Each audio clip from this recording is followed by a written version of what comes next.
As we have our annual council coming up soon, I want to talk a little bit about what that event is and why we do it, and a little bit about how we do it. Now, I'm not able to give a lot of detail this time about how the council will proceed in terms of the shape of it and the contents of it, because we have a new bishop.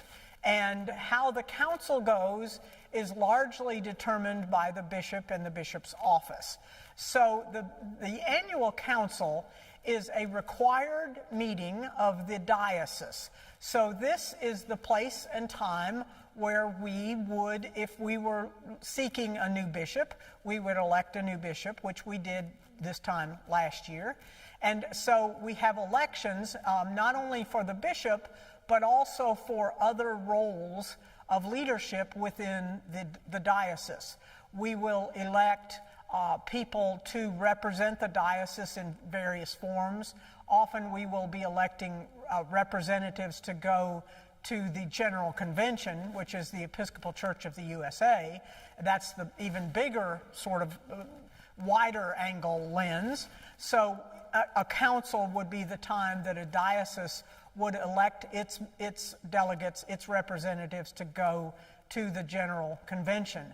But also there are many diocesan offices for which we elect people during the annual council here in Mississippi. So we will elect people for things like the Standing Committee, the Executive Committee, the Disciplinary Board, the Board of Trustees of Sewanee. There are just a lot of leadership roles that are filled by election through the annual council. So first of all, before I go any further on that, I'd like to encourage you, as that information comes out from the diocese about which spots they are filling, I would encourage you to look at those and to consider running for those posts. I have served, really the only thing that I have served in that was an elected post was the disciplinary board, and to be honest, it's not one that many people are anxious to run for, because it's either no activity or it is very difficult activity having to do with disciplinary things in the diocese with the clergy. So, but that's the only thing I've run for, and of course I didn't have any opposition because people shy away from that one. But I would urge you to consider the disciplinary board or any of the committees, any of the openings that we will see we're electing persons for in this annual council. Now, the way that council generally proceeds, and again, I will be very vague because I don't know how this bishop will operate exactly, but you will see up on the stage that the bishop and the chancellor for the diocese, who is kind of the legal person, and some of the other representatives of the diocesan office will be up there, and they will be conducting the business of the diocese. So the bishop will be the person with the gavel who will run the meeting. And again, this is an official meeting with elections, with sometimes with some sort of legislation. Generally, I have to say that the legislative portion of diocesan council is very, very tame.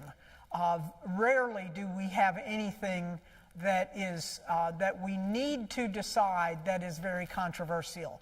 Occasionally, we will have something that does turn out to be controversial because of the content, but the results of the vote will not have a huge effect. In other words, we may have a resolution come before the council to support something, to support gun control, to support a statement on transgender, or something like that, that is a statement of our support or our dismay, in some cases, about a particular topic or event.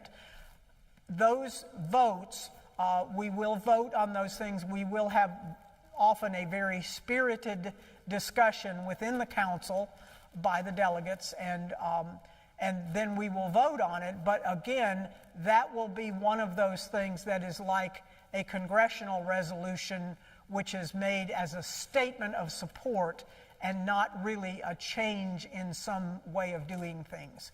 So, and finally, I want to say that we do have delegates. Now, the wrinkle is that we have to first name our delegates for St. Peter's almost a year in advance of the next council.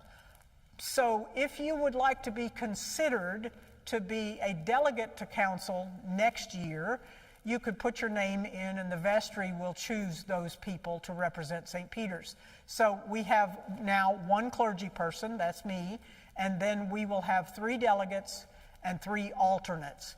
And that involves going to the venue and being present for the meetings. So it's not just get elected and then say you were elected. It is, it's not necessarily a lot of work, but it requires attendance.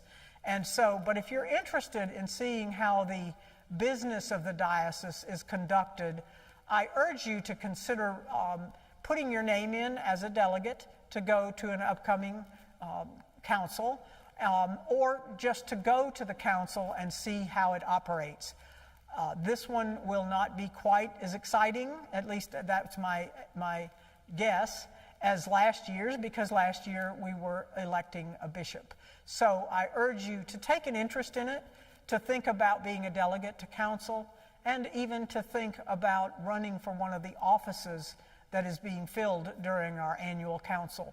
Because when we speak of stewardship in the church, we don't just speak of make a nice pledge of financial support, but also find a way to use your gifts and talents in service of the church and of the diocese.